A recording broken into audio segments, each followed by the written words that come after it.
Hello, everybody, and welcome to episode 4 of Wakeup Options, presented by Miami University Fighters Guild. My name is Matt, and I'm joined here today by Spencer. Hello, I'm Spencer. I'm the TO, or the tournament organizer for our club. Yep. I organize the tournaments and events.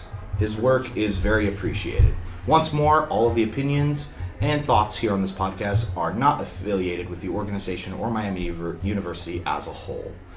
But right now, the big talk of the town, disease is canceling pro tours. Yeah. There's a lot happening in relation to that.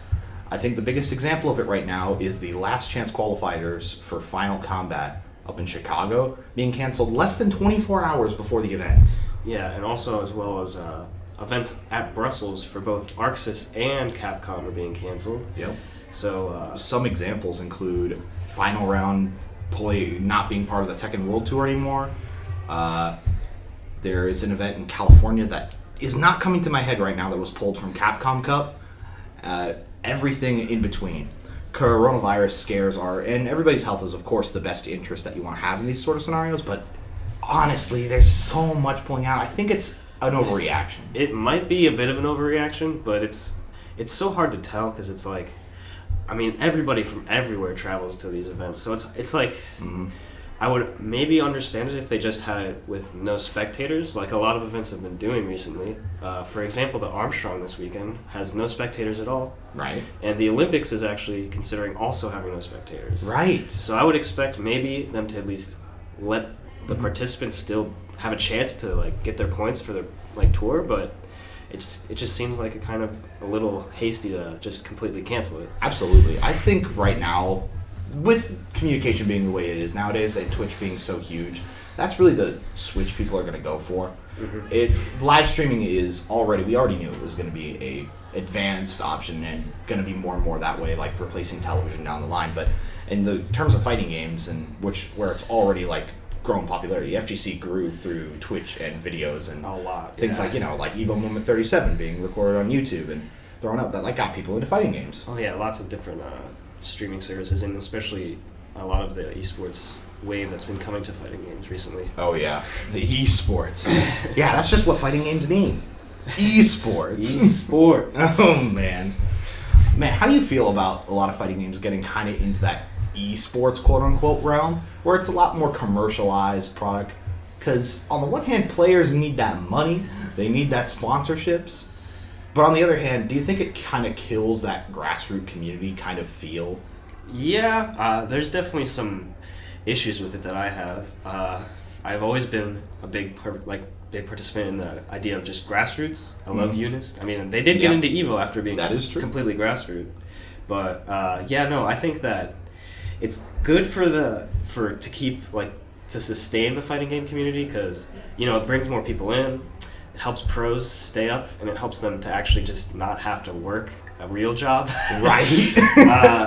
And honestly, I think that they could definitely benefit from it, but definitely it's killing grassroots in some situations. If you were to look at, I guess, how there's only one Killer Instinct tournament at this moment. Really.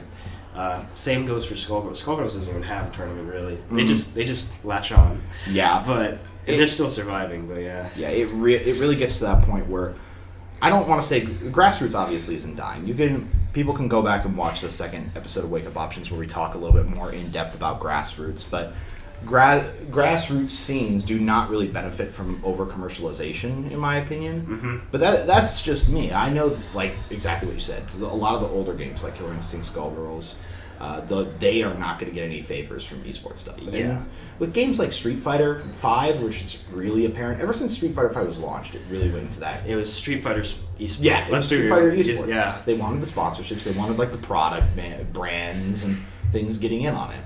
And esports is big now. So I understand it, but at the same time, I really wish it was...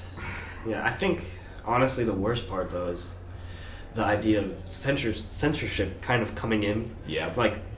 It's not... I'm not... obviously, negativity shouldn't be a thing. That shouldn't be the thing, but, Right.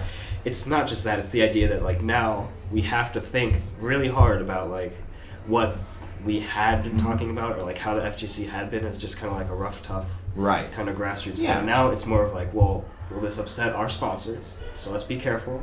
Mm-hmm. Will these people upset our sponsors? And like, will these games be appropriate for for what our sponsors would like to represent? There's such a central idea of what's quote unquote brand safe.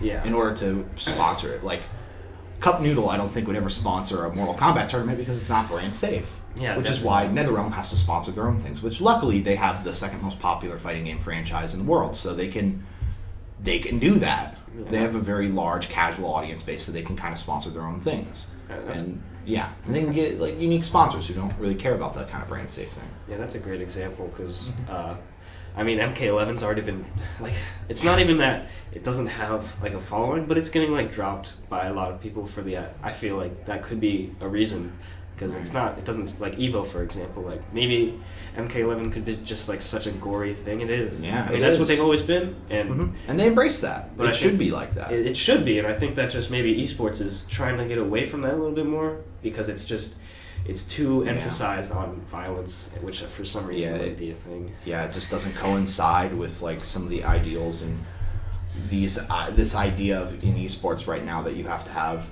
an all-inclusive audience instead of the niche, which is what set fighting games apart in the first place, having a niche audience, having a specific set of people who enjoy a certain game and drawing people in due to their enthusiasm.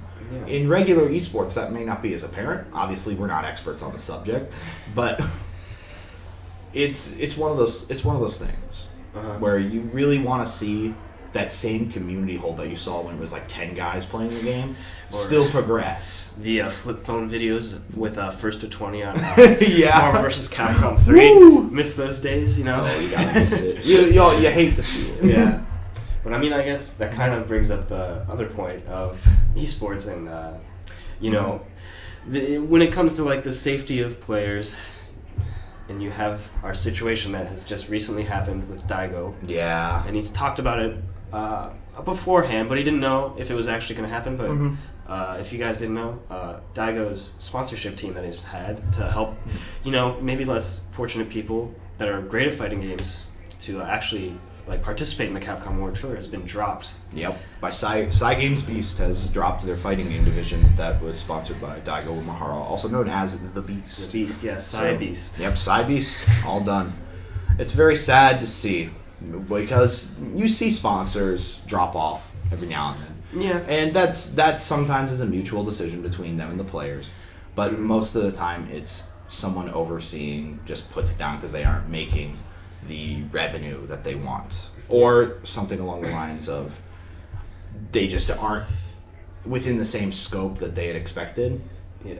Or they're looking for different opportunities, blah, blah, blah, business, blah, blah, blah. And I think what Daigo had been talking about when he was streaming, he had been talking about kind of like, what was it? He said basically like, Games wants to stretch out into a different range of esports, and so they just want to expand. And they thought maybe that getting rid of that and just having only would be only like Games. Only Games to be their thing. So Daigo, he's kind of upset about it, and it's not even about himself because it's not that he has multiple sponsors. He's all good. He's Daigo Umehara. Yeah, he's a legend. Street Fighter guy. Yeah, but it's like the 5 or 6 people that he's been sponsoring, and now they just don't have any support. And like, I mean, these people, like, I guess Infectious, I think, is one of them. He had been great in tournaments. He'd been doing pretty good. He gets top 8s every once in a while. And, now he's just cut out. And now he's left to do whatever. Yeah. And that's the hard part about fighting game sponsorships and being a professional player in these days is because there's such a big disparity between the people that you're working for and you yourself going out. Because obviously you're not going to make top 8 every time. You're going to have off weekends. And you could be a great player who makes consistent numbers and stuff like that. Yeah. But nowadays, businesses want you to get top 8 every time, you know? And so the more important route that professional players are starting to look at is creating a personal brand. Yes. Like through streaming and videos and creative outlets. Yeah. Mostly through Twitch streaming. Because that usually is that's where a lot of stuff is. They get partnered on Twitch, then you have a more stable. You have consistent like money flowing in. Yeah. Right. But that's hard. That takes a while to build an audience for just you specifically. Yeah. I mean, Punk had such a terrible time. He lost like 3 sponsors in like 2 years. He just was not streaming, and he was just not having a good time. Even though he was the best Street Fighter player, he just undoubtedly he couldn't keep a sponsor, and it kind of sucks. Goes around to esports kind of invading the FGC. It's like, well, this guy is literally the best Street Fighter player at this moment. Right. Maybe not right now, but he was. He was. And they just kept dropping him. They just didn't think that he was the one for Exactly. I really don't understand why people drop consistent players, because I see that happen more often than not. And I'm obviously not a business. I cannot say by any stretch of the means what they're looking for or what they want to represent their brand. But at the same time, I feel like loyalty towards players should be a big thing, because then you look at how long Sonic Fox was with Rick Echo Fox. Yeah. And that lasted a very long time as far as sponsorships go. He left himself, like of his own choice. I'm sure they didn't want to drop him because, I mean, it's Sonic Fox. He's like one of the best. Yeah, esports player of the year last year. I mean, esports player of the year.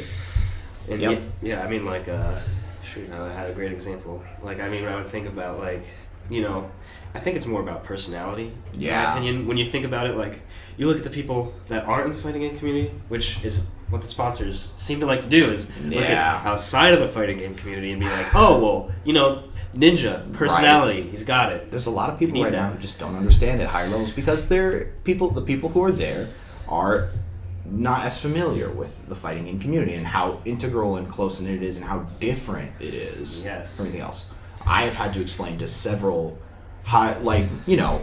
standard white-collar businessmen, I've had to explain to them why trying to sponsor for a fighting game player is different from a regular esports player. Oh, yeah. And they don't seem as interested in the fighting game player because regular esports player make more revenue, have more viewers, etc. When you're investing in a fighting game player, you got to put into the commitment that he will have more consistent personal brand communication with his audience, because the audience there is going to connect with him, because that's the FGC in general. The community aspect is going to make sure that he doesn't drop that much. He'll stay more consistent than, say, a CSGO or League player. Yeah, definitely for those situations. And I mean, like, they also kind of look at the numbers of tournaments. Like, you have to dump in a bunch of tournaments for these people, and like when you're sponsoring them, and they do have to have results, and usually they do. But it's the problem is like the prize pool, which, I mean, I will say esports has been giving the fighting games community a lot better prize pools, because usually Evo used to be like, here's like $5,000 for being the best at the game. Here's $5 at a candy bar. Yeah, good job. Like, all right, here you go. Oh, you want a tournament? Oh, well, we're just gonna pay for your tournament fee. That's pretty much it. Yeah, isn't one of the Tekken World Tour events like $750 for first place now? Oh yeah, it was something in Pakistan. Dumb. It was like something dumb $1 million. Like that. They had they're getting a lot more prize support, which I'm glad. I am glad. Fighting game players work as hard, if not harder, than normal esports teams, and they work for themselves, man. Yeah. They're not on a team. They don't have the benefit of that. Only in very rare cases, like the new Street Fighter League. Which is entering its second season, I believe. It's the second season, yeah. Yep, second season. Some of the teams that are getting announced for that is fun. It does. I'm a big fan of the team that has Smug and Punk on it, I think. That duo. Smug's my favorite. Ooh, Smug is the good. Speaking of people building their personal brands, Smug has managed to build his personal brand so well, in my opinion, because he established himself very early on as a very wild and funny, very comedic, very like that on streams and on tournaments. Yeah. And then he just took that personality that he already had and applied it to a Twitch stream. And what do you know? He's one of the most popular fighting game streamers. He's got popular fighting game streamer. Everybody knows that. You know, if you sit there for 13 long frames, you're going to get command grabbed. Exactly. Acting like you're not going to get command grabbed. See? That's the kind of outreach that pro players are striving to go for these days. Oh, yeah. That's crazy. All right. So I went to PAX East. Yes, you did. I feel like that is a fun thing to talk about because I like to talk about my most favorite topic. I would love to hear about that. No, okay. So PAX East is not a fighting game event, first and foremost. It never will be, especially based on what I saw. But PAX East, for those of you who don't know, is a large gaming exhibition convention out in Boston. And I went there last year, and I decided to go there again. And they had a very large station, not Arxis, but Cygames/Exceed had a very large station for Grand Blue Fantasy Versus, so I got to play a few matches, including playing a fun match against the voice of Scorpion, Dio, and Jiren, Mr. Patrick Seitz. That was very fun. He had a really good Ladiva. Probably the best person I played there without a doubt. A Ladiva player. He's okay. Doesn't he voice Ladiva? He does voice Ladiva in the dub. Makes sense then. It does make sense. He was very nice, but playing Grand Blue. I played Vasaraga all the matches that I was in. You guys can look in the last podcast where I talked about how I would play that character. The edge guys. Yep. Mm-hmm. But as I figured out, first and foremost, the game feels very responsive, which is great. I was afraid that with the simplicity of the inputs, it would feel kind of weird and how the button scheme was laid out. Yeah, looking at the game and like looking at the gameplay, it's like the game looks slower in some ways. Like when you're just watching it, yes, it looks like it, so you'd feel like maybe it wouldn't be as responsive, especially for like the running and stuff. Right. It's very slow startup, so it seems like a game like that. Yeah. Thankfully, because both players are in that same movement limitation, it doesn't feel slow, which is great. That's nice. I know, first of all, you got your light, medium, heavy button in that, but you also have a trait button, like in Injustice 2. Or a special button? Yes, a special button. I did not have enough time to test whether you could do specific inputs with it, but it's like, for Vasaraga, it gives him his Soul Forge armor. Like, you just press it, and you get your armor. It does a unique move in the air. Yeah. And I think it might do something unique if you do down in the button, like directional. There are half circles, there are charge motions, so it's got all the traditional good fighting game stuff. I was afraid it would be reduced like Dragon Ball to just quarter circles. Yeah, but I mean, that's supposed to emulate Marvel, so right. Marvel over here. No, it's got the KOF style of command grab. Half circle back, forward. Oh, I'm not the biggest fan. I'd rather just 360 it all That's the way. fair. I think Ladivo might have some 360s. I just know Vasaraga's command grab was that. It's also got down motions. Oh, I love down motions. Oh, down motions are very simple. The best tool that Vasaraga has is down heavy punch into his stance, which is this down, and he can do anti-air, low, or a guard crush with it. So the best way to do it is to do the anti-air right after a down heavy, and you get a big 25% punish. Yeah, I've heard about like the anti-air combos that you can get in that game. I think that might be, it's gonna be a grounded game. Yeah, definitely. It's definitely grounded. Yeah, I've seen watching Seijan play that where it's like, oh yeah, I just do a simple anti-air and 50% of your health is gone. Exactly. Okay. There are some characters that'll be really good in the game and some that won't be, just like in any fighting game. Exactly. They did announce the final DLC character for that game, a person named Zooey. Zooey? Yeah. I'm not familiar with Grand Blue, and I doubt Spencer is either. I mean, it's one of them gachas, as we've mentioned before. Yeah. But we've talked about Grand Blue a lot, so let's talk about what else I did at PAX. Another thing that happened is that there was a Mortal Kombat 11 tournament at 10 p.m. on the Thursday evening of PAX. It was not run well, is all that I'll say. There were PS4 setups that were from day one Mortal Kombat 11. Ooh, like day one. Day one. Yeah. So pre-nerf Garrus.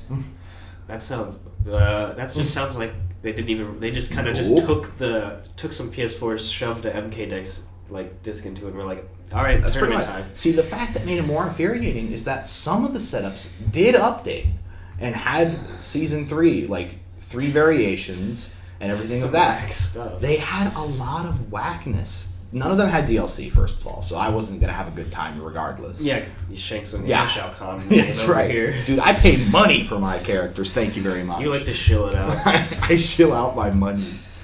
But no, that tournament was not great.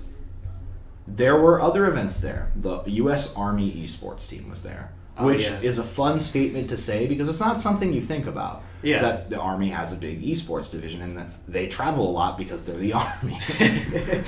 I met some guys there who had been at DreamHack Montreal, and we're going to go to, not final round, but another tournament that's coming up. I can't remember. But one of them was a Street Fighter V Mortal Kombat 11 player who was playing Tekken, ironically. The first day, I did not win. It was 2-1, and it was sad. But then the next day I came back and I beat him 3-0. And that was a much better time for me. Well, looks like it's time to enlist. Just for the record, he said I'm the best geese since Trungy. Sure. Right. A guy who doesn't play the game. Yeah. But no, there were some really good players there. There was a great Dragon Ball Fighters player, though he played a kind of cancerous I doubt team. it, because he plays Cancer. He plays Kid Goku. Yeah, he played GT Goku, Adult Gohan, and Super Saiyan Goku. What a freaking trash ass team. Man wants to win. He travels. He does. Yeah. No Bardock at least. Thank God. Yeah, no Bardock. We don't feel that. Mm-hmm. But speaking of Dragon Ball and the season 3 going around, what do you think of people's tier lists that have been slowly appearing? I want to talk about tier lists. I just want to talk about them. Tier lists are the greatest clickbait thing in fighting games. Really though, because you go and it's like, this character is top tier on Sonic Fox's tier list. Sonic Fox said Raiden was S tier. He must be the greatest character ever to grace this game. Yeah, or he's like a god. I knew it the whole time. Goichi, he's telling me that this one character is actually mid tier, so he's probably really good now. It's like, you know what? I thought he was this way, but that's one guy said. One guy said that he was A tier, and you know what? I always knew. Let's just be real. Tier lists don't matter. They never have and never will. Tier lists are for people who like to organize, which is fine. I get it. People like to organize stuff, and honestly, a tier list of what characters you enjoy is far more interesting to me than a tier list of what characters you think is strong or not. Exactly. In the competitive level, tier lists are a great guideline for characters you want to use. If you you think a consensus is strong, but you got to understand, a tier list is made after you play like thousands of matches. Not only thousands of matches, but you have to look at so much of the frame data. You have to look at so many situations, and it's difficult for people to do that, especially when you have to gauge it like character by character, like interaction. Right. You can't say that you're doing a Dragon Ball FighterZ Season 3 tier list and you're trying to put Kefla on the tier list. She just came out. There's not enough matches. There's not enough data. Like, how are you going to know? What's the Ginyu Kefla matchup like? Yeah, you're not. Exactly. Nobody knows the anything versus Ginyu matchup. Yeah, what's the Majin Buu Kefla matchup? Yeah. Who knows? Who cares? What's much better to kind of trade off of that? The much better thing than a tier list is a matchup chart from somebody who's played at least 1,500 matches or something of the sort. Matchup charts are way better. Yeah, people who are character loyalists, character specialists, who make matchup charts are extremely invaluable when it comes to this whole sort of thing. I trust a person who's played this X character against every matchup in the game, like, a lot, has a better understanding of what it's going to be like, and is more accurate than a tier list. And then, who cares? Who cares? Like, honestly, I mean, I've been playing Zangief since, Season 2 of Street Fighter 5, where he was rough time. Terrible. He was super terrible. I don't care. Still fun. Yep. Still great. He has terrible matchups. He has the worst matchup against G, where he just can't win the game. Yep. But you don't get to play. You don't get to play, but it doesn't matter because sometimes you still win. Right. You just got to play Abigail. You just got to play it. Yeah, just play it. Don't play Abigail. Don't play Abigail. That's not. We don't let our friends play Abigail. Yeah, don't do that. But no, tier lists are great they're great visual eye candy. They're nice to be like, oh, this guy thinks this character's low. I don't agree or care. Yeah. But that's nice to look at. But it gets infuriating after a little while because you'll see the same characters in the same tiers. You'll be like, oh, everybody thinks this character's S tier. Sure, the character's strong. Doesn't matter to me. No. Am I going to play the character? Nope. No. Is it nice to know that he has some strengths when he is in a certain matchup? It's like Johnny Cage can be S tier in Mortal Kombat, but he might have a very bad matchup against Shang Tsung or something of this variety. Oh, yeah, definitely. Yeah, or a female character, since his combos and block strings don't work on them. I thought they fixed that. Right? Not against Highborn Katana. Yeah. Or if you think about just like in Dragon Ball, people are like, Majin Buu is now the best character in the game because he has a fat throw assist, and now he's at the exact same spot. People are just gauging it off of like two things that they did to a character. It's like you just gotta just play with your heart, man. You can't just listen to the tier list all the time. Right. A much better assessment of Season 3 changes would be like, oh, they got rid of Big Boy Fuzzies on the come-in, so Big Boy characters are probably slightly more viable or have better matchups. That's a much better assessment. Exactly. Well, that's just because that's just game improvement. Right. Like Z Broly's standing key blast can now hit small characters, which then you're like, oh, that probably makes the matchup a little bit better. That's far better knowledge than being like, oh, Broly is a S tier now, and so is GT Goku. What does that say? What does that do? What does that mean? Sometimes people take that as like, now I can just use all of his moves and nothing bad will happen. And it's like, well, GT Goku not all of his moves are great. I mean, most of them are amazing, but not all of them are. Not all of them. Every character has bad moves. Exactly. Think about friggin' Enkidu in Uniclear. He had in Eunice.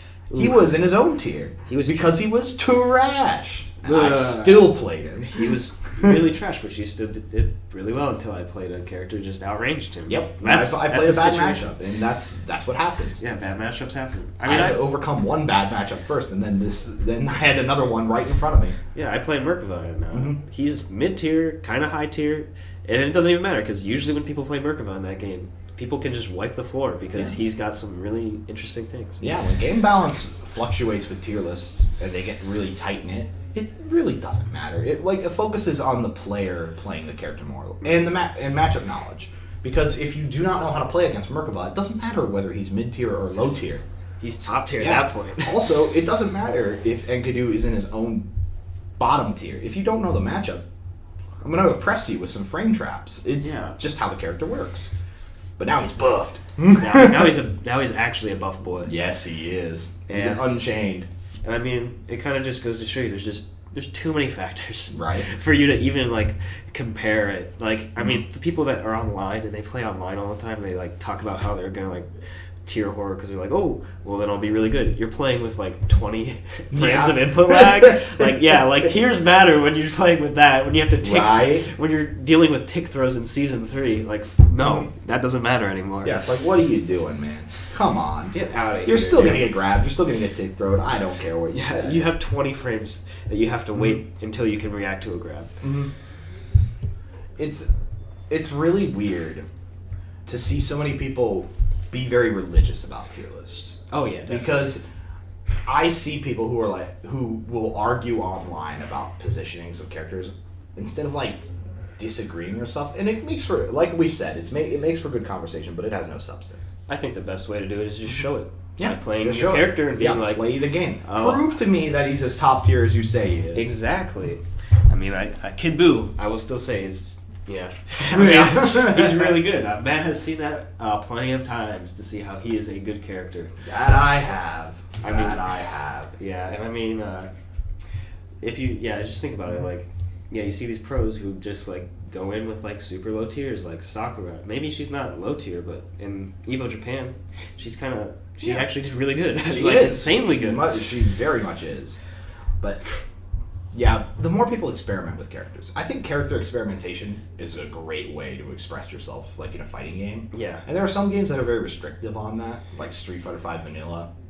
Yeah, definitely. And MK11 right now is a real tough one right now. It's getting better with multiple variations, but still. That game needs a lot... It's an MK game, so it's going to need a lot of balance before it's going to get to the point where it's going to be a lot more diverse. Right. And I mean, it also goes back to when you have the low tiers and everybody's saying they're low tier, nobody's good. Nobody wants to experiment with that character. Yeah. You're just not going to see it. So, you can't tell what his options are. It's just how it goes. Exactly. You never hear about the tech stuff from characters that are on the lower end of the spectrum because no one wants to play them. Oh yeah, and that's why game balance is super important to me, or at least to me personally. It has to just be even. You gotta have it where it's yes, you can have your better characters, but you should have them all be. Tekken 7 is a great example. They all need to be kind of in the same range so that you can have so much character diversity. Exactly. Tekken 7 is a great example of that. There are characters like Akuma and Leroy who really broke some people's minds with tier lists. But then Panda. Yeah, for and example. Then Panda could be played well because he plays good neutral. Exactly. For those of us who do not know kind of what we're referencing, a Tekken Pro Tour was won by a man named Rangchu, or whose tag was Rangchu, who played Panda, one of the bottom 5 characters in that game, maybe for sure. The second or worst character in the game. Yeah. And he won because he played good fundamentals and defense, which made tier lists invalidated, which I think kind of cuts into the core of our conversation. Yeah. It's... okay, there are some games where balance is not as looked at, and Marvel's a great example of that. Yeah, Marvel is a great example. Because you look at Marvel 3, talking about game balance in that game is a interesting discussion because there was none. It was just whack. It was whack. That game is just whack, but yeah. But people loved it. I love Marvel. Yeah, people love Marvel. People love Marvel 3.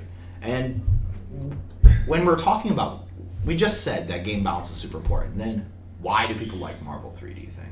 I think in that instance, like, saying game balance is important can mean multiple things. I mean, like, I guess I will say my favorite fighting game is JoJo Heritage of the Future. Mm-hmm. Terrible balance. Terrible. Just you have Absolutely awful. Like characters you can't play, but it's great because maybe there was no attention to balance, but in that specific instance, it makes the game what it is. And I think that's why Marvel 3 is the way it is. Is people liked that because everybody had something broken. It's like it was balanced in a way where it's like not everybody is broken, but everybody has something in their toolkit that is broken. So, like, and it kind of balances out in its own way. Yeah, it makes it so that every character feels powerful to play. I always chalk up Killer Instinct with that as well, because Killer Instinct has some characters that are like really bad in comparison, but on their own, they're still powerful. And General Rom's the worst character in the game, but he's got there was stuff. Yeah, there was just a top 8 that had a Rom in it. Yeah, and I mean, like, or you think of like I mean, we don't ever want like X Factor again in a Marvel game. No. But let's be real. Like, you're playing a terrible team. You got bad characters. You have the X Factor on your character.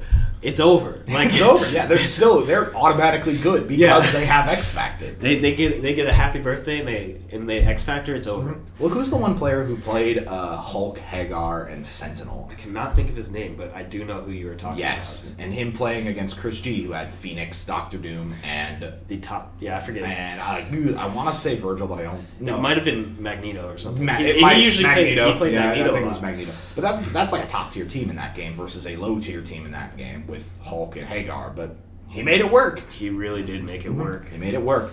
Look that up. That was at God, I want to say it was a winter something or other. Yeah. Look up the match between Chris G and the Hulk Hagar Sentinel player. That's a great set. Oh yeah. Very fun.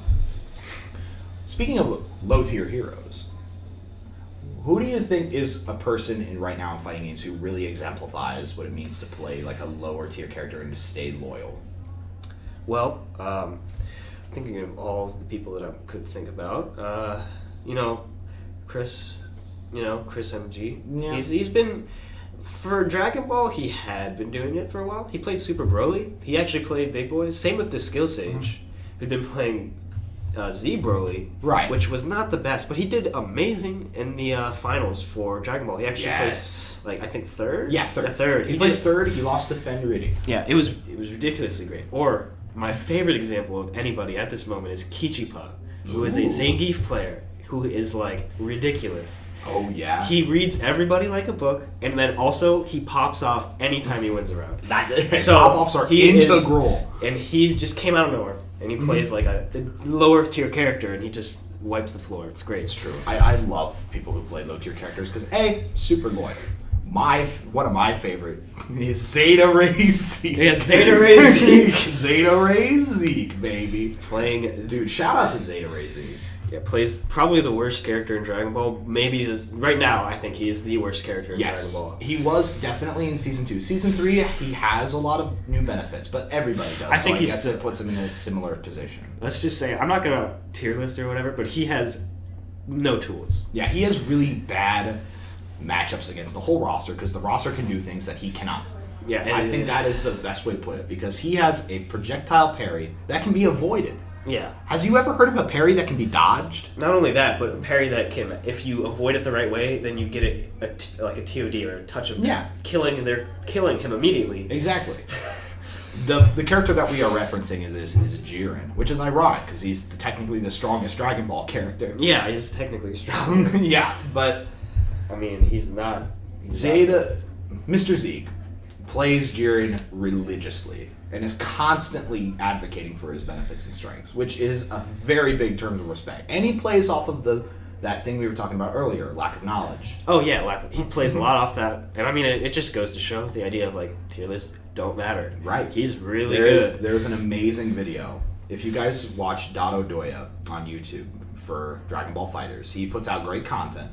But also, there's a great match of him fighting Zeta Ray Zeke, and he did not know the matchup. And now Dado plays Jiren. Yeah, now Dado I think it's does. hilarious. Yeah.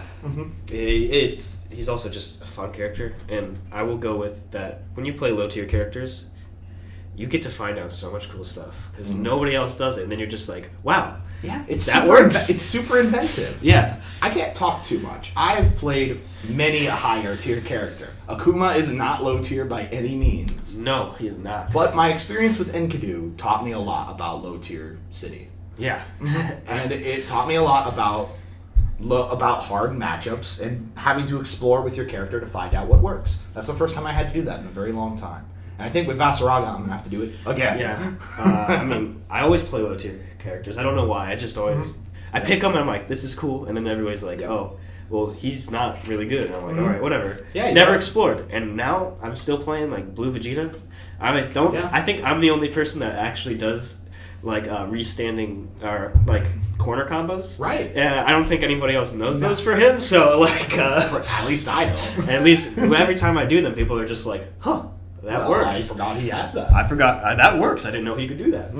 So, I mean, yeah, I think always pick low tiers. Always pick low tiers, people. Yeah. It's a very fun time. Now, let's talk the opposite end of that spectrum just a tad. Okay. Have you played a high tier character before, Spencer? Like, we're talking top of the line. Tippity top of the line?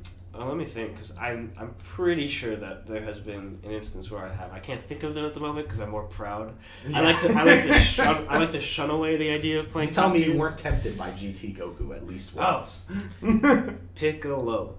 Piccolo. Piccolo. That's right. He was a powerhouse. Back when the snap meta was a huge deal. He was a powerhouse. I will say. He had a lockdown super. He still has a lockdown super called Hellzone Grenade. Does not work as well anymore. Nope, does not work as well. But back in Season 2, that shit was crazy. Yeah. Because you could basically lock down the opponent and force them to read a mix-up, which was nuts. The game became, if you're playing against Piccolo and he gets you to the corner, the game becomes, you're just blocking and you're not doing anything. Yep, it was nuts. It was all over the place. Which, on the one hand, I mean, like, it's understandable. It's how you play the game. Yeah, and I will say, I did like Piccolo beforehand because he has a lot of creative combo routes as well, which kind of draws me to him because he's got a lot. He does not have the traditional Dragon Ball combos, right? Which is great. But no, yeah, playing a top tier, it does have its benefits in that way because you can just abuse things if you're having a really bad matchup and you're just not performing very well against somebody, then you can just abuse their very strong tools and basically just play the Oonga Boonga lifestyle with that. All right, let me elaborate on my Oonga Boonga lifestyle. Uh-oh, Matt's lifestyle. Oonga Boonga. All right, so I play some topper tier characters. I don't think I ever played the toppest of the line, except maybe Geese Howard Season 2 Tekken. Yeah. Which he was the toppest character in that game. And Akuma in Street Fighter 5. And Akuma in Street Fighter 5 and Geese in Tekken, I think, are my biggest examples for playing the toppest tier character. One could make an argument on Sector and MKX, but that game was all over the place. Yeah, it doesn't. And when Alien came out, everything was invalidated. So, my experience with top tiers. First of all, people understand the matchup extremely well when you play a top tier character. People know what Akuma does, and people know what Geese does at any level. So, how I break myself out of that? You gotta understand their tools down to the letter. I think with just like low tier characters, using those tools to trick people, with high tier characters, you gotta know them so that you can vary it up. Exactly, because you can't just do the same thing over and over again. I expect people to just not. They have abusable mechanics, sure, but everybody knows them. So like, if you're gonna try to just do them the whole time, people are just gonna block it or they're gonna counter it because everybody's studying it. I swear to God, if I see another amateur Akuma player do EX Demon Flip from half screen, I'm gonna flip because that's that exact kind of thing I'm talking about. Akuma's always approaching with Air Fireball, or Geese always trying to use the mix-up, the 50-50 mix-up that he has, which I, granted, have abused many times. Yes.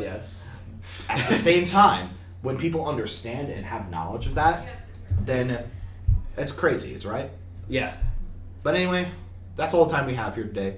Thank you so much for listening to Wake Up Options number 4. And again, all the opinions here are not representative of the organization or Miami University as a whole. But thank you so much. I've been Matt. This was Spencer. Yep. That has been Spencer. All right. That is me. Thank you very much. Talk to you later. Bye.